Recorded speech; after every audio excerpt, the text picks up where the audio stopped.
Assalamualaikum warahmatullahi wabarakatuh. Saya Muhammad Rizal Fikriansah dari Sistem Komputer 2019 dengan NIM 0901 1381 924 140. Saya akan menjelaskan tentang implementasi Convolutional Neural Network untuk pengenalan bahasa isyarat.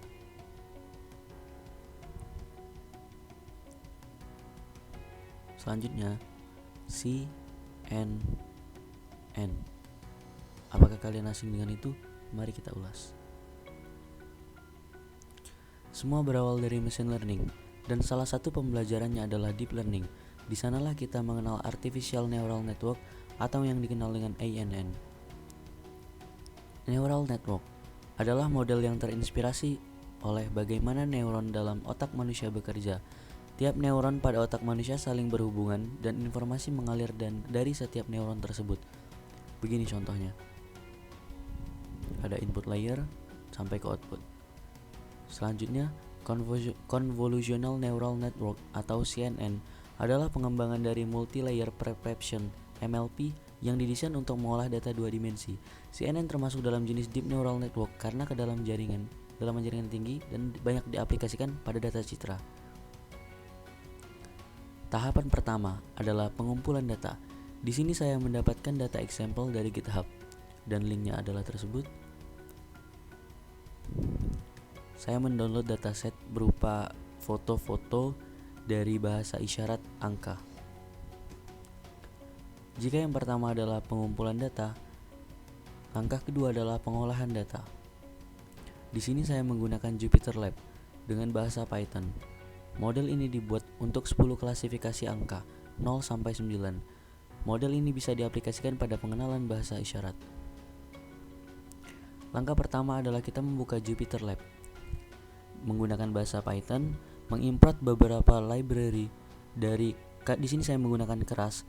Dari keras layers, saya mengimport conv2d, dense, drop pull, flatten, max pooling 2d. Dari keras models, saya mengimport sequential. Dari keras pre-processing image, saya mengimport image data generator. Selanjutnya masuk ke tahap prepare data.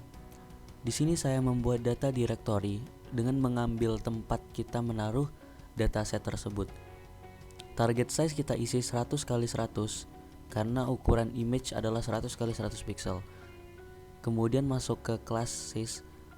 Kita membuat 10 klasifikasi dari 0 sampai 9.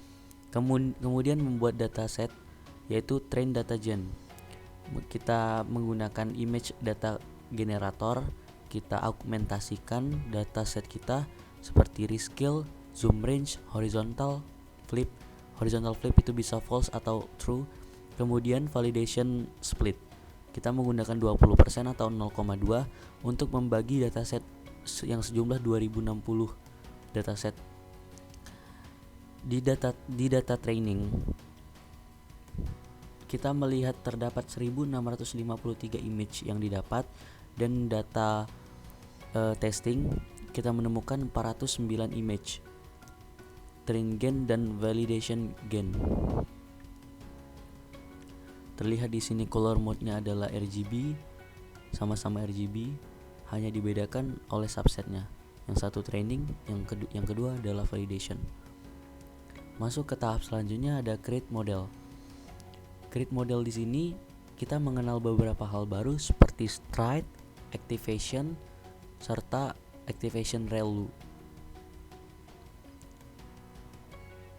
Dan ada juga membuat flatten di bagian di bawah, yaitu akurasi dari data kita. Stride adalah parameter yang menentukan berapa jumlah pergeseran filter. Jika nilai stride adalah 1, maka convolutional filter akan bergeser sebanyak 1 pixel secara horizontal lalu vertikal.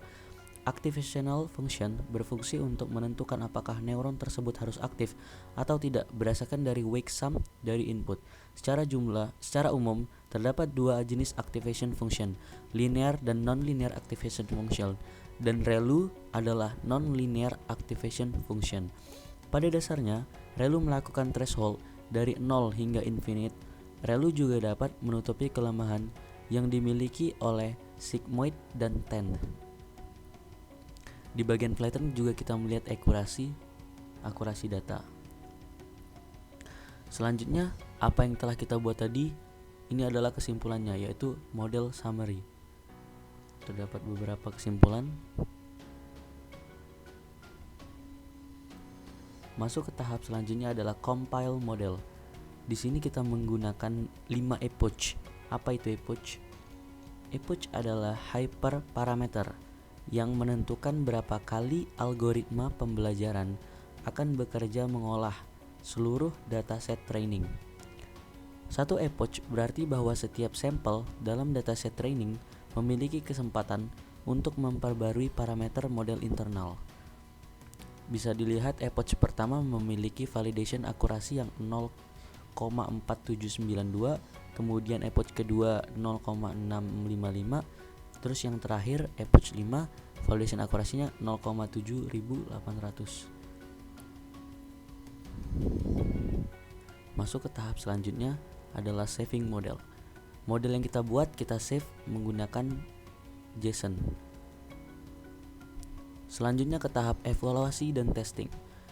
Setelah data yang kita save berbentuk JSON tersebut, kita buatlah testingnya.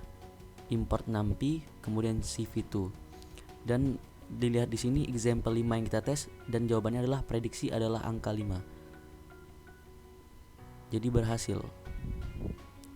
Mungkin itu saja dari saya. Terima kasih atas perhatiannya. Wassalamualaikum warahmatullahi wabarakatuh. Terima kasih.